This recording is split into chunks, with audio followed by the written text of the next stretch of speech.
I found myself in a job that didn't really afford me the opportunity to watch movies the same way I always had. Just didn't seem to have the time. My hours were rather infinite. And my wife, Marcy, started to get a little worried about me. She said, you know, you need to find something to do with yourself that can take your mind off your work, give you some leisure. Why don't you start watching movies? I told her we can't go to the movies. By the time I finish at night, it's too late. And then, coincidentally, I was reading the Sunday Houston Chronicle. There were ads for a store named Circuit City, Alava Shalom, that was advertising these new big screen TVs. And I said to my wife, why don't we buy one of these things and we could sit together at night whenever we have the time and we could watch a movie. So began my renewal of a love for movies. And I subscribed to Netflix. Netflix originally was DVDs, so it's like Blockbuster by mail. But the nice thing about Netflix was back then, it let me pick any movie in print and get it delivered to my house. So I could try all kinds of interesting new genres. And one of those genres was watching films about Jews, films that describe Jewish life, Jewish history. These are not the films that were typically shown on television. They weren't even in the local Blockbuster stores. But they opened my eyes and gave me an opportunity to appreciate that we Jews have played a role in cinema for a long time. I could come up with 30, 40, 50 films that I would recommend. But today I want to suggest to you just a half dozen or so that I think every Jew should see. And even more importantly, I think our children should see them. Because many of our kids don't have a grasp of what Jewish life was like before they were born. Of course, they don't watch the movies. They only know from conversations with grandparents, perhaps, what Jewish life was. They've been spared so much of the sorrow and pain of being Jewish, which is a blessing. And yet these films, I think, can give all of us a renewed appreciation for how far we've come, and yet the challenges that still face us in living every day. And so let me suggest some favorites of mine and films I think are really worthwhile. The first one I want to start with is a film I think many of you saw, but probably haven't seen for many years. It was released in 1947, just 2 years after World War II. Interesting timing. But what makes this film particularly interesting is the subject matter and that this film won an Academy Award for Best Film. Gentleman's Agreement. It's a story about anti-Semitism in America, in post-war America. You know, Jews fought side by side with men and women of various religious persuasions during the Second World War.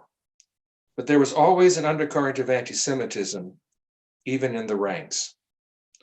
For Jews who came back to the United States to start their lives anew, fresh, there were many opportunities to go into business, to go into retail, to go into manufacturing.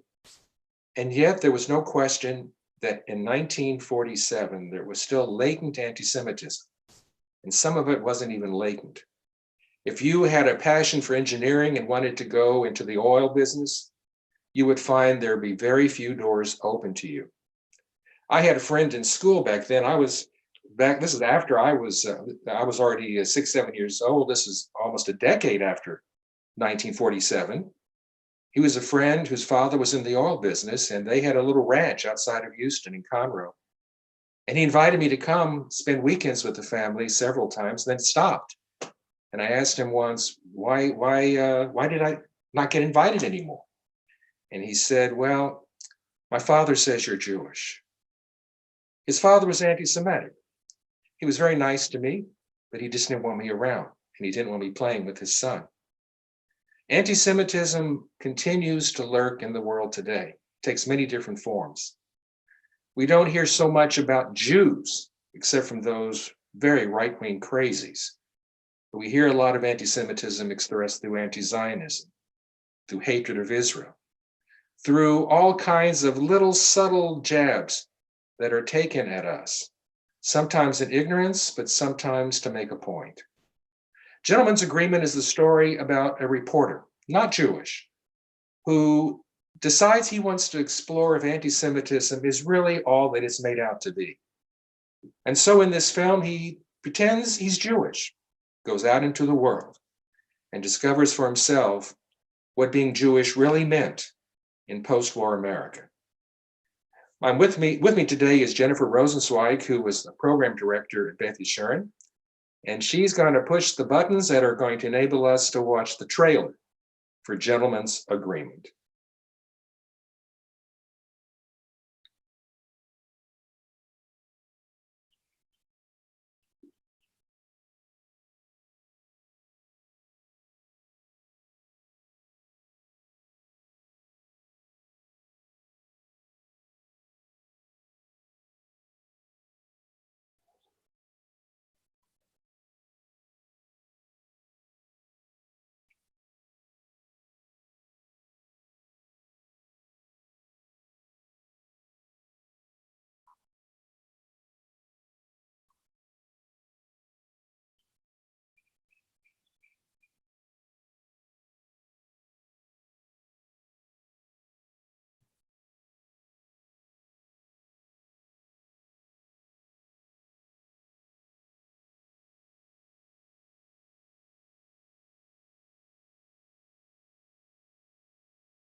All right, I'm sorry we didn't have audio on that.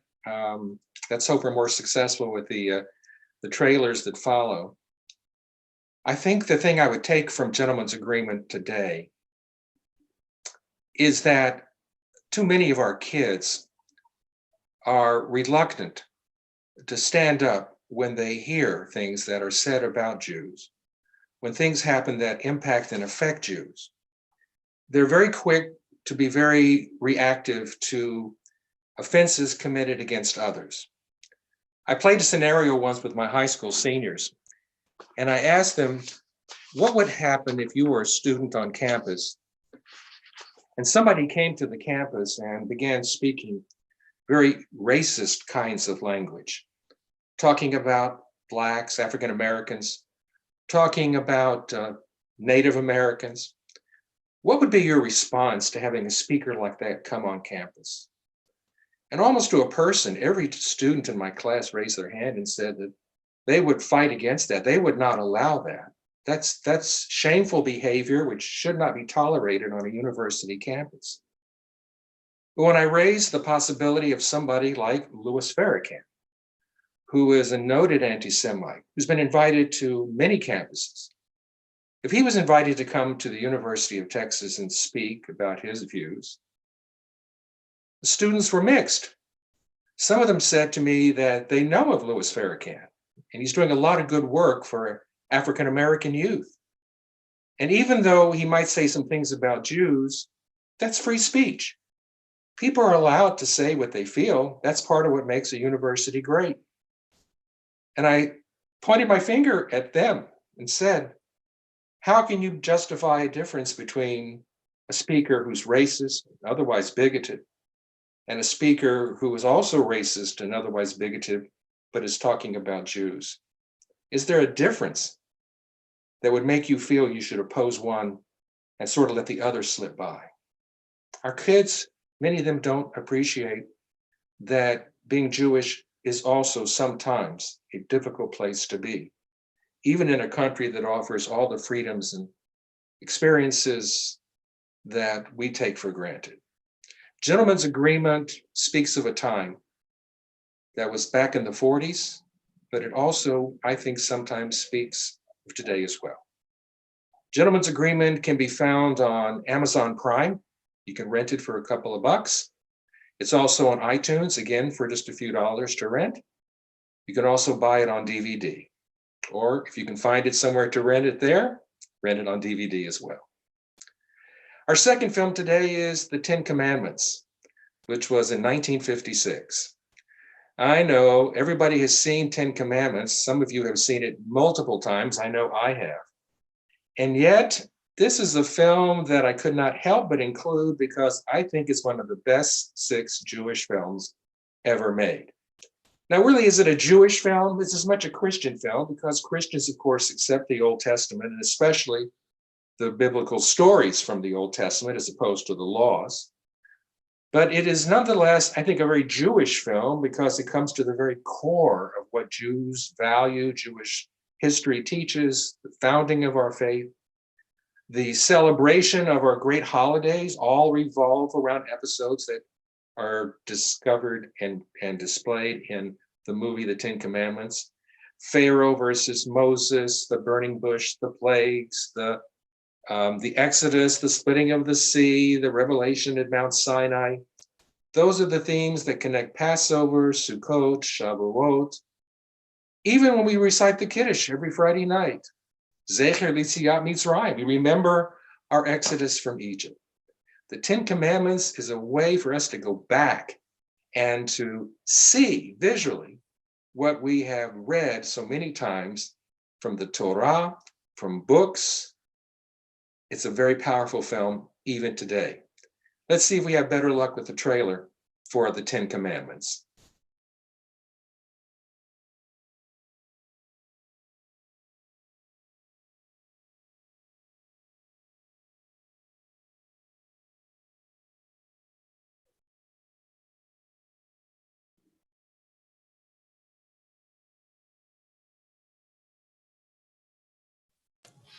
Unforgettable films played on gigantic screens that overwhelm the imagination. Now that time has come again.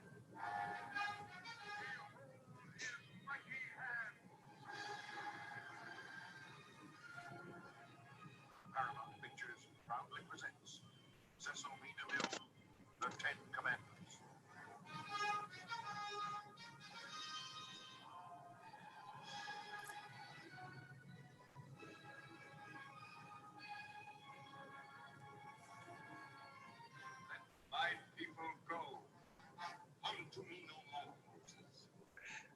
surely die.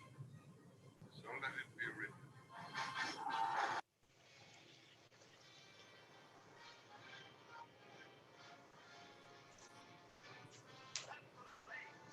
The Ten Commandments, newly restored and presented 70mm Super Vista with 6-track Dolby stereo sound. Who shall withstand the power of God? The magic of an unforgettable motion picture review. The Ten Commandments.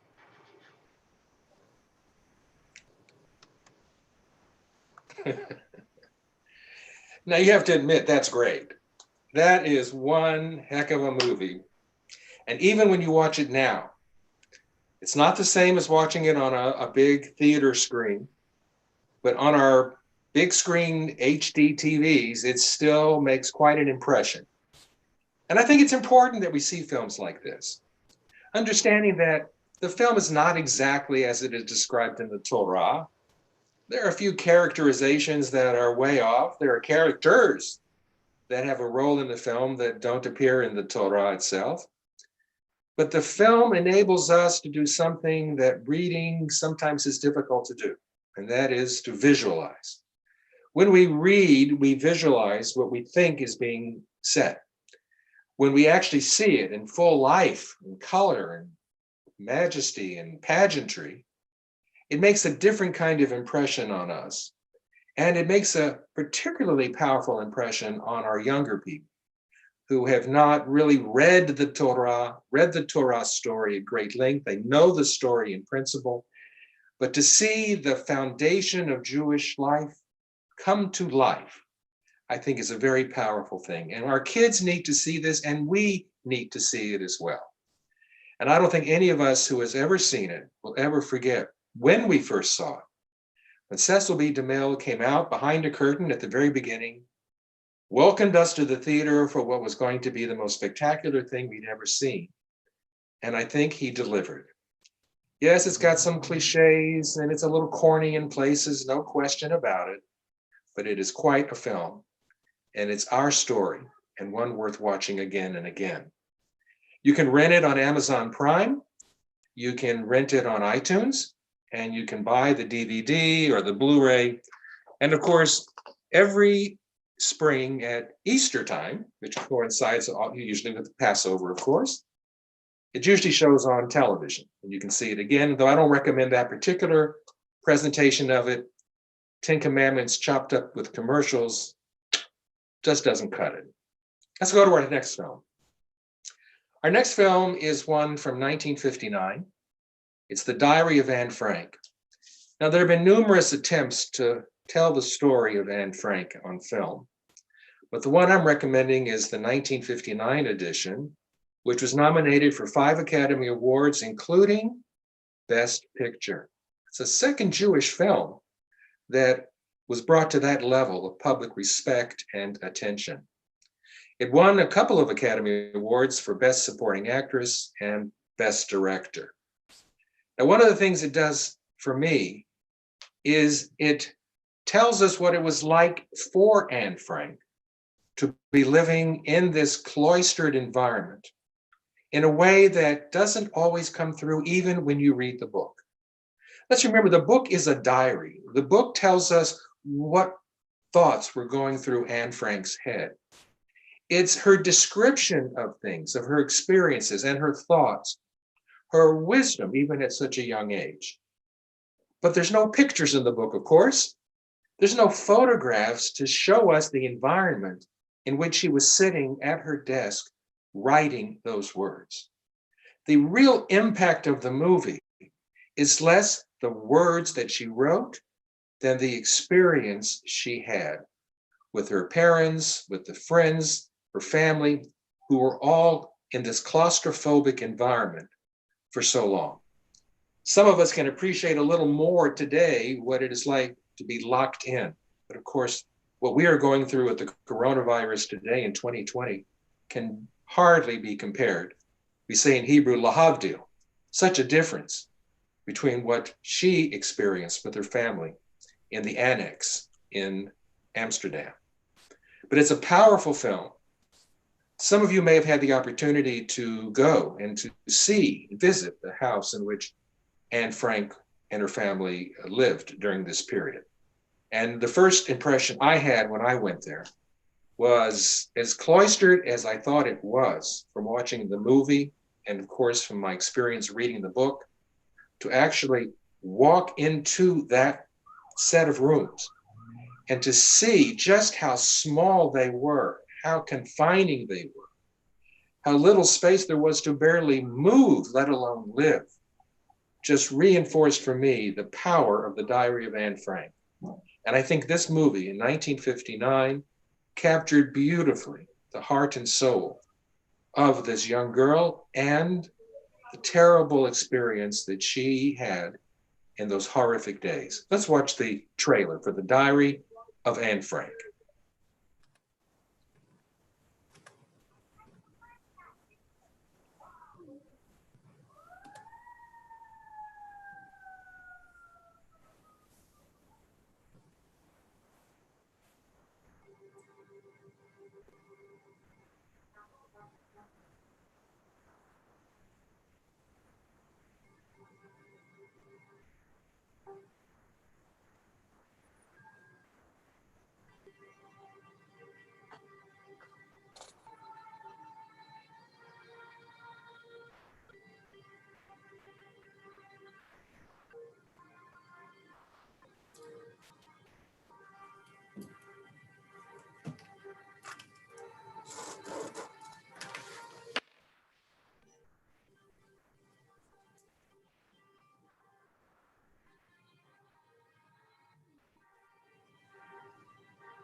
It's a wonderful film. I think it plays very well still today. There have been many other attempts to film the story of Anne Frank, both for television, movies, and for theatrical films. The chief criticism of the movie at the time was that it downplayed her Jewishness. But it should be fair and note that the book really was not a book about her being Jewish. It was about her thoughts about life, and being Jewish was part of it. But she really was writing more about her day-to-day experiences. She was writing more about her arguments with family, her difficulties with some of the people in which she was living, and some of her great wisdom, even for a young girl at that time. I think it's a wonderful film. It's available on DVD, but you'll have to go, let's see, it's on Amazon Prime, it's on iTunes, and it is on DVD. The next film we want to look at is one of my favorites, really, favorites among my favorites, and that is Exodus. It's a film that was made in 1960. It was a very fast response to a best-selling novel that was written 2 years earlier by a rather unnotable writer named Leon Uris. He was not highly regarded for his writing style, had not enjoyed great success, but he was very fascinated on a personal level by what had been happening in the land of Israel with the creation of the new Jewish state in 1948. So now, some 10 years later, he wrote a novel which tried to capture the power and emotion of the founding of the state of Israel. The book became an international bestseller. I'll tell you how big a bestseller it was, that years later, when we had the Soviet Jewry movement, when there were hundreds of thousands of Jews living in the former Soviet Union who were struggling to express themselves Jewishly, to enjoy freedom of religion, and given an opportunity, hopefully, to go to Israel or to the United States, there were two things that they asked people to bring to them who came from the United States and the West. We have an ambulance out here. Sorry for the noise. Hope everybody's okay out there. Here it's coming. And hope everything's okay, of course.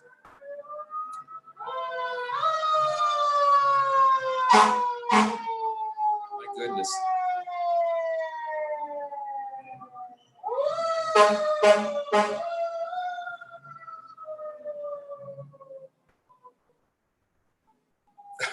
Oh my. Okay. Hope everything's okay. We were asked to smuggle into the Soviet Union Jewish calendars and copies of Leon Uris's novel, Exodus. It's a great story, and let's look at the trailer.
Blockbuster of the year. Dazzling, mind-filling, nerve-tingling, rips the heart.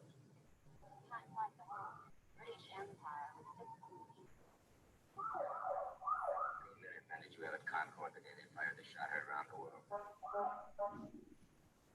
Time magazine says, a terrific show. A serious, expert, frightening, and inspiring thriller. You heard what I said? Oh, God.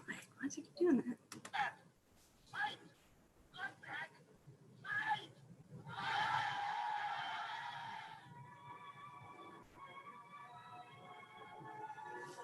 Exodus. The Chicago Tribune says a tremendous picture. The Los Angeles Examiner says terrific impact and fury. The Dallas Herald says a superb candidate for the Hall of Screen Greats. The Boston Traveler says magnificent. The Miami Beach Sun says stands head and shoulders above all others. The Cleveland Plain Dealer says one of the great films of all time. Exodus.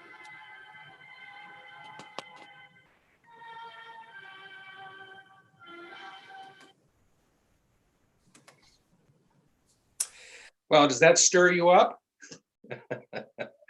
It's quite a film. As a matter of fact, the New York Times, when it reviewed the film, called it, and I'm quoting, a dazzling, eye-filling, nerve-tingling display of a wide variety of individual and mass reactions to awesome challenges, and in some of its sharpest personal details, a fine reflection of experience that rips the heart. That's the last positive review the New York Times ever gave to a film, I think. But this is really a stunning review. And there's so much more that can be said about the film, even though there's no question that in today's eyes, it can seem a little corny at times and a little preachy at times. And that is for sure. There are numerous times throughout the story when somebody will stand up and make a sentence or two statement to explain why we are doing this, or why we are fighting the British, or why we are fighting the Arabs, or why we are, somebody has to stand and tell us and give us a little history, you know, a little paragraph about it all began back in 1929. just because the story is so massive, it's so sweeping, that if you just watch it straight on, you have no idea of the history of how the Jewish people got to that place in Jewish history, then you may feel, what's going on here? I don't really understand the context. And so some of that may seem a little bit off-putting, but the truth of the matter is, even those scenes aren't bad, but they're necessary, I suppose. And what we end up with is a story of Jewish pride and a reminder to us of just why we needed a state of Israel, all the rigors that went into founding the state, all the rejection that the Jewish people faced in the creation of the state.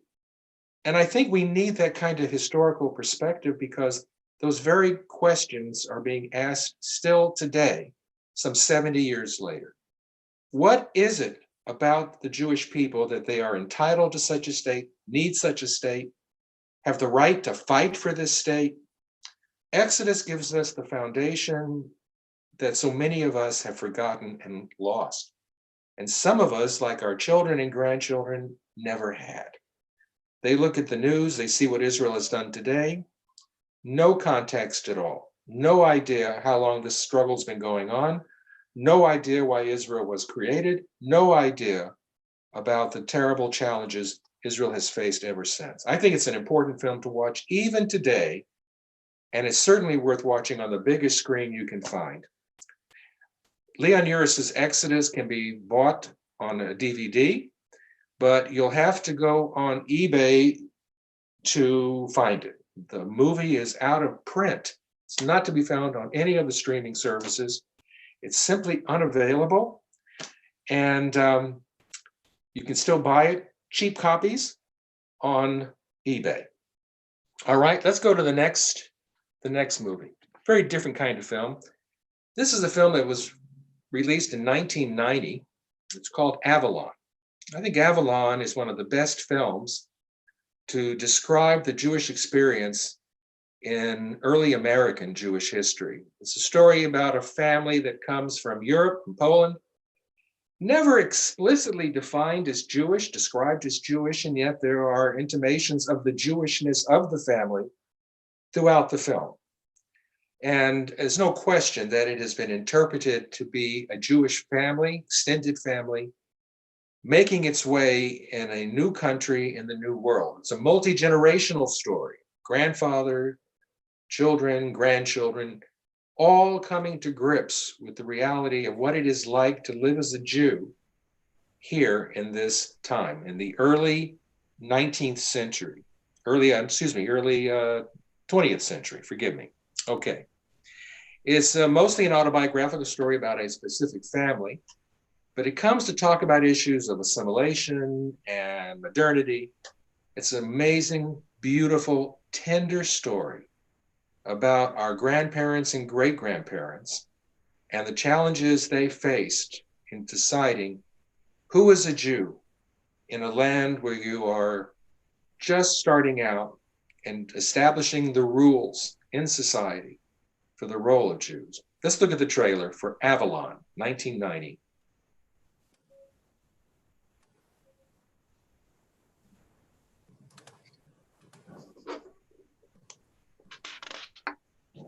I came to America in 1914. And then I came to Baltimore. It was the most beautiful place you've ever seen in your life. Oh, Sam, how many times do we have to hear the story? The children know the story. I'm telling them about when I came to America. Yeah, we know about it. We all heard it before.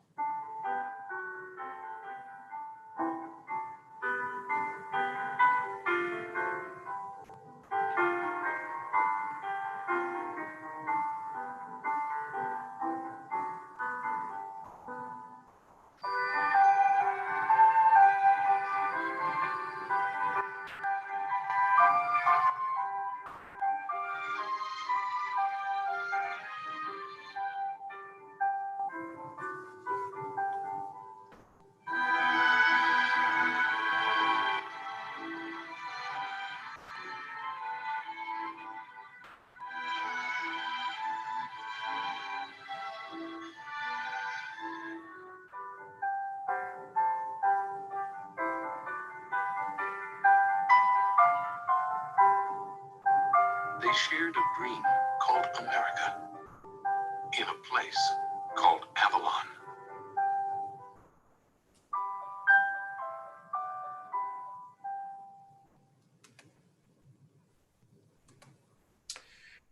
I think Avalon is one of my favorite films because it really tells a story that many of us lived through, even if we were born after the story timeline itself. Most of the film takes place in the 1940s, second generation. I was born in the 1950s, and I remember, for example, here living in Houston, that at Christmas time, we didn't say anything about the Christmas trees in our classrooms at Red Elementary School. And we had our Christmas pageant, and the Jewish kids wanting to be welcomed into the larger community and showing that we are fellow classmates, even though we're Jewish. We participated in these pageants, but my mother told me that I could participate, but I couldn't sing the word Jesus. So I would have to go when it came time for a hymn to be sung. I had to show to myself remind myself that I was still Jewish, even though I was living in a friendly Jewish world. That was a struggle even in the 50s. This film describes the 30s and the 40s. I think we face it still today. We want to be welcomed and integrated and assimilated into modern society, and yet we still don't want that Jewish tradition, that heritage, that history to be lost. And we worry whether our children will continue to embrace the very values that we instilled in them when they were younger as they grow up, enjoy all the fruits and benefits of being an American, but at the same time, will they still remember the importance of being Jewish? Avalon raises these questions at the very beginning of our American Jewish experience in a way that is very poignant and beautiful. The next to last film, is a rough film. And I have to tell you that I was one of the last people to see Schindler's List, which surprised people in my congregation back in 1993, because everybody had seen Schindler's List. Everybody was talking about Schindler's List. The reviews were simply amazing. It was, from the very beginning, seen as one of the most outstanding films of the year, and for many years. It was Steven Spielberg's biggest, most important movie. Even though he'd made some wonderful other films, this one really had gravitas. This was heavy. This was major storytelling of a major historical event. It was like nothing he had ever made. And it pushed him to the very top. It was, of course, awarded with Best Picture Oscar. In 1993, I was one of the last to see the film because I didn't know if I had it in me to watch it. I have been reading about the Holocaust. I have been reading memoirs from the Holocaust. I've been reading histories of the Holocaust for many, many years. And I asked myself, do I need to sit through this film to be reminded of the horrors that took place in the camps back in the 1940s? I was finally convinced by a group of congregants in my congregation in Rhode Island, who said to me, Rabbi, enough. We're going to take you to see Schindler's List. And so I agreed, and I went. And I remember to this day, when I came out of the theater, I was in tears, as was everybody. And I remember thinking to myself, how could I have not seen this earlier? And secondly, everybody, Jewish and non-Jewish alike, needs to see this film. It was extraordinary, an extraordinary movie experience. It impacted me in a way that I never imagined it could or would, but it left a mark on me that has stayed with me many years later. I still highly, highly recommend this film. There's been some criticism of the film, primarily that Schindler is presented as someone who was more than he was in real life. He was much more of a rogue, historians say. And I had the opportunity to read the book, Schindler's List, before I saw the movie, and I already knew from the book there was a little more of a realistic spin on his life than was in the movie. But that has nothing to do with the power of the movie. The movie itself is a story of an imperfect man who rises to the occasion in his life, maybe for the only time in his life, to really do something life transforming. Let's be reminded of what Schindler's List brought to the screen by taking a look at the trailer.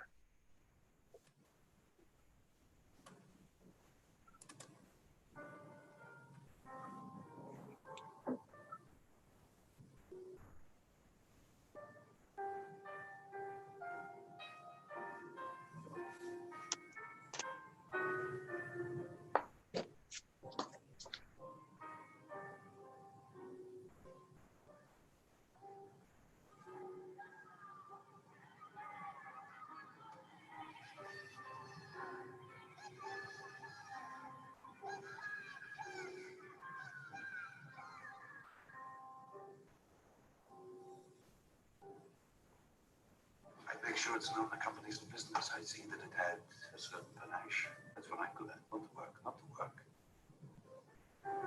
Presentation. Kielbasa sausage, cheeses, beluga caviar. And of course, who can live without German cigarettes? As many as you can find. Small fresh fruit. Real rarities, oranges, lemons, pineapples. Several boxes of Cuban cigars, the best. And dark unsweetened chocolate, not in the shape of ladyfingers. Chunk chocolate, big as my hand, to resemble a fine taste. I know that don't make it 10. On Wednesday, all this stuff here goes to Manchester factory. What's the worker? I expect to be compensated. He's on the list. Let's find him. Stern! Stern! Stern! It's on, Stern! Stop the train! Here! Stop the train! I woke up from a dream this morning. I was broke and sharing a room with 12 people at the What was it, Donna? Do you have any questions, sir? Yeah, I want to top down. I'm fucking crazy.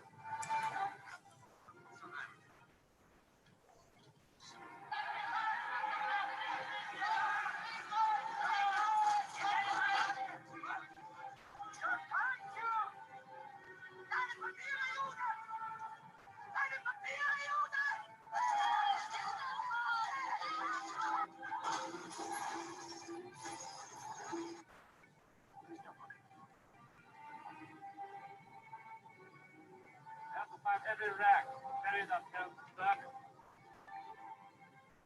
This is alive. No, it's not. It's nice to come.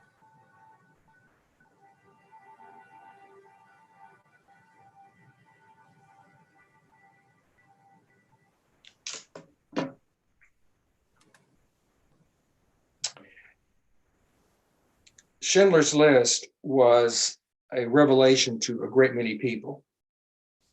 People who thought they knew everything about the Holocaust from books, even listening to speakers, were dumbstruck by the depth of pain they felt watching the film. And that is the power of movies. As I said earlier with regard to the Ten Commandments, you can't fully understand or even get close to fully understand. You can't fully understand unless you were there. But you get closer to it when you can see it. It's as if the camera was dropped into the camp. And when you saw the horrors played out, the inhumanity, that visual moment is what stays with you and then helps define everything you read and hear going forward. I had the opportunity to lead one of our Beth Yeshurun groups to Israel a number of years ago, and on the trip with us was a member, many of you remember, Leon Cooper. Leon was the father of our member, Toby Cooper, whose husband is Rabbi Danny Horowitz.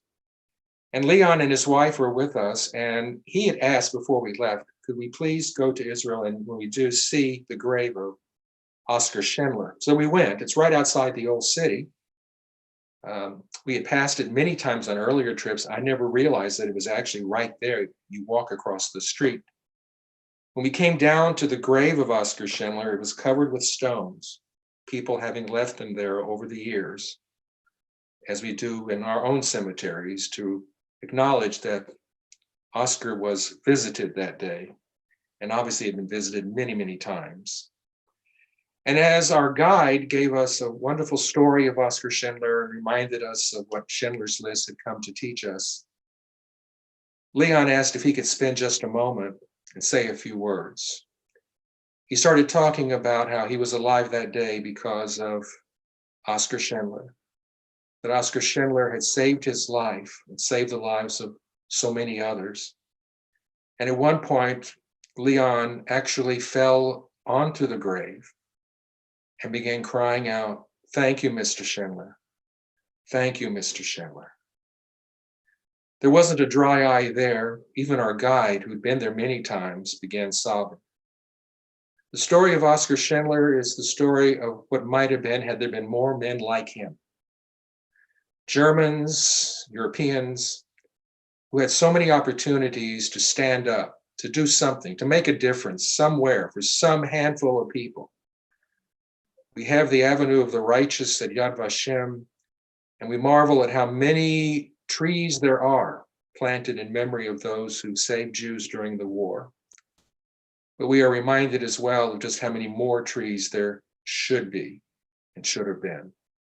Schindler's List is a story that we should never forget.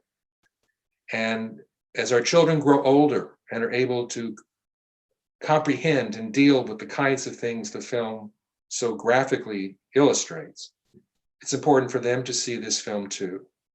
And for us to be reminded constantly that this horrible event happened and that it still shapes so much of what Jews feel today and who we are as Jews in the modern world. The last film is a delightful film, and this is the film I suspect a great many of you have never seen. It's an Israeli film. Israel is turning out some very high quality films these days. Many of its earlier efforts were not particularly good. Even by Israeli standards, they weren't particularly well received. But in the last decade or so, there have been a number of films which have not only earned the respect of Israelis, but audiences throughout the world. And one of the first of this new level of quality in Israeli films is a film called Ushpizin. Ushpizin is a name that we use for the guests who visit us on Sukkot. If you've been to somebody's sukkah and you look on the wall, you'll often find on the wall this whole big thing about Ushpizin, and it tells us every night which of our patriarchs and matriarchs come to visit us in our sukkah. It's a whole little skit that is laid out for you to read when you come into your sukkah each night during the holiday of Sukkot. So we have a story here about this couple. They are what we call Balei Tshuva. They are a couple that wasn't ultra-Orthodox or Orthodox and became ultra-Orthodox. They live in Jerusalem, and they're very poor. And the man is kind of a schlemazel. He can't seem to make a break. He can't seem to get enough money to really take care of himself and his wife. They want to live in a bigger house. They want to have so many things that they really need, but just, there's no mazal. Surprisingly, he receives a gift, a check for some 1,000 shekels, which is a lot of money for him. It's $300. It's a lot of money for anybody. What does he do? Rather than go out and get things that they need for their house or go and get something that will make their lives a little better, he goes and buys the most beautiful etrog that he can find to shake on Sukkot, lulav and etrog. He spends all the money, the 1,000 shekels on it. And of course, he's very proud. He's got this beautiful lulav and etrog set. And he's shown how much he reveres the commandment hidur mitzvah, which means we should make beautiful the mitzvah. We shouldn't just do a mitzvah. We should do it as well as we can. If it says to build a sukkah, we should build the nicest sukkah. We need to shake a lulav and etrog. We should shake the nicest one we can afford. Well, he really couldn't afford this one. But he bought it anyway. His wife was like, ay, ay, ay. But still. And so it's a story on one level of piety, perhaps a little foolishness as well. In the midst of all this, two visitors come and find their way to their sukkah. They are on the run. They're on the lam, as we say. And they've come to visit their old friend who used to be not so pious. And the intrusion of these two vagabonds on this Orthodox couple's Sukkot is what drives this film. It's both poignant, it's funny, it's a wonderful observation of life among the ultra-Orthodox in Israel. It's an opportunity for us to step into a world of which we know precious little who live outside it. And it gives us an opportunity to smile and to share the hardships and the blessings which come with being ultra-Orthodox, celebrating Sukkot when times are tough, and at the same time finding joy in being alive to celebrate a holiday yet again. Let's look at the trailer for Ushpizin.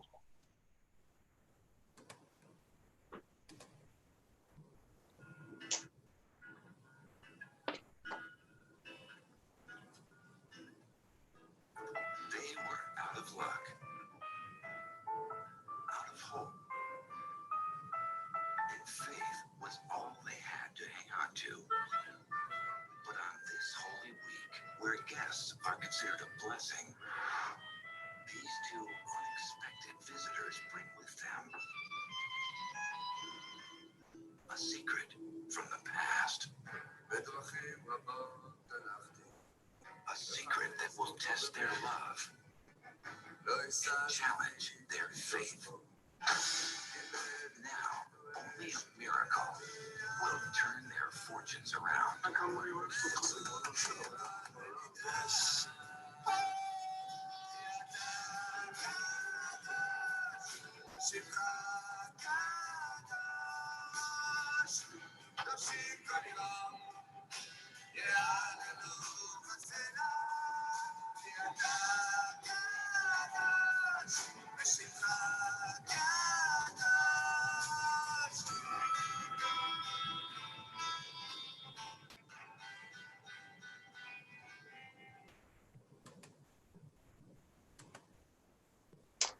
This is a wonderful picture, and I really urge you to see it. Again, I'm not surprised if you say to yourself, I've never heard of it, but it's certainly worth watching and acquiring. You can buy it on DVD. Amazon has it and others. You can rent it on Amazon Prime and on iTunes, and it's worth a few dollars to watch it or even to buy the DVD. I highly recommend it. There's an interesting aside to this, though. The film is about a Haredi couple, which means a very ultra-Orthodox couple in Israel. And Haredi Jews typically don't go to movies. They don't read secular newspapers, secular books, watch television. But when word got out about this film and the reviews were very positive, some in the ultra-Orthodox community found ways to watch it without actually going to the theater. As happens with so many films, there were bootleg copies that got circulated throughout the Haredi neighborhoods in Jerusalem and throughout Israel. And the producer was very concerned because so many bootleg copies were being circulated. They were losing the income from people actually going to the theater to watch it. And so what the producers decided to do was to put signs up all over the ultra-Orthodox neighborhoods in Israel with a little pushki underneath the sign. And it says, "Thou shalt not steal. Please support Ushpizin by making a donation. If you want to give us a credit card number, call this number. Or at the least, make a reservation to watch the movie, pay for the ticket, and don't come if you don't want to be seen in the theater." In any kind of attempt that the producers could come up with to bring some of the money back from all the Haredim who would never admit to having ever watched a secular film, but wanted to see this one. Now, I recommend it legally. You can buy your own DVD copy of it. You can rent it on Amazon Prime and on iTunes. And I think it's a wonderful experience and you'll enjoy it and it will teach you something too. So those are just 6 of my favorite films in terms of Jewish life and living. There are many, many more thanks to Netflix, Amazon Prime, and so many other ways in which we can watch films. We are able to really explore Jewish life and history through a great many ways. I hope you'll take advantage of all the time you have right now as we're all quarantined for the coronavirus to explore a little beyond whatever Netflix is just offering today. Brand new, maybe good, maybe not. Try to find other films of this kind. Look up Israeli films on Netflix or on Amazon Prime, and you'll be surprised by how many you see, how many you find. And you'll find some of the older films on YouTube, where many of them are free. It's been a pleasure being with you today. Thank you, Jennifer, once again for all of your help. And my best to everyone here, that you stay healthy, stay safe, and we'll all get through this together. Amen. Shalom.